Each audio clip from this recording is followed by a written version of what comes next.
Le commerce associé repose principalement sur le principe de la mutualisation, du partage d'expériences. Historiquement, donc, ce sont des entrepreneurs propriétaires de points de vente qui ont décidé de se regrouper, de mettre en commun leur savoir-faire pour être plus performants, plus efficaces, plus forts. Et donc, on crée des structures centrales, principalement sous statut coopératif, qui ont pour unique objet d'optimiser les performances des points de vente. Donc, ces structures centrales ont la spécificité d'être à la fois détenues et utilisées par les mêmes personnes, donc les propriétaires de points de vente, qui se retrouvent par ce fait à la gouvernance de ces coopératives, au niveau de la présidence, conseil d'administration, commission, etc. Et donc, ce sont les utilisateurs des services déployés par la coopérative qui vont être ceux qui vont décider de la stratégie et de la politique et de son déploiement et de sa mise en place. On va retrouver bien sûr des valeurs, celles de la solidarité, de la mutualisation, du partage d'expériences et la compréhension du fait que l'intérêt individuel doit être placé au même niveau que l'intérêt collectif.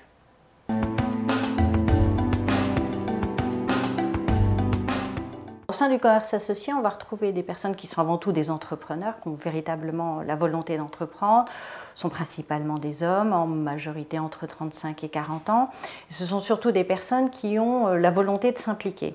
Le principe de fonctionnement du commerce associé, c'est bien sûr de recevoir les expériences des personnes qui étaient là précédemment ou qui sont encore au sein du réseau, mais c'est également d'apporter soi-même sa propre contribution à l'ensemble du réseau. Donc c'est donner du temps, partager ses expériences, faire part de ses nouveautés, soi-même initier un certain nombre de nouvelles actions au sein de son point de vente, les tester et en fonction des résultats, en faire bénéficier l'ensemble des adhérents.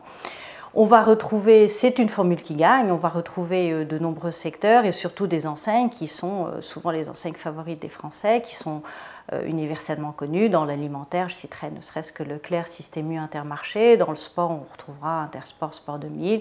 Et puis dans de nombreux secteurs, de l'optique avec Atoll, Optique 2000, la puériculture. Enfin, on est dans une trentaine de secteurs différents et dans lesquels les enseignes sont toujours, si ce n'est leader, du moins numéro 2 de leur marché.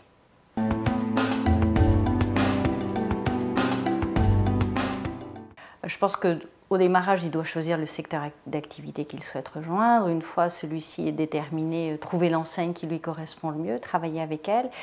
Et puis après, le plus difficile quelquefois reste à faire, c'est-à-dire trouver le financement pour réaliser son projet. Alors les groupements se sont considérablement équipés pour répondre à cette attente, notamment de profils de salariés qui souvent disposent de peu de fonds propres, avec toute une palette de services qui va de l'aide au montage financier, à l'accompagnement de la négociation chez le banquier jusqu'à l'obtention de prêts. Nous-mêmes, au sein de la fédération, nous avons un organisme financier, la Secorec, qui octroie des prêts participatifs, donc qui permettent de démultiplier les capacités d'emprunt.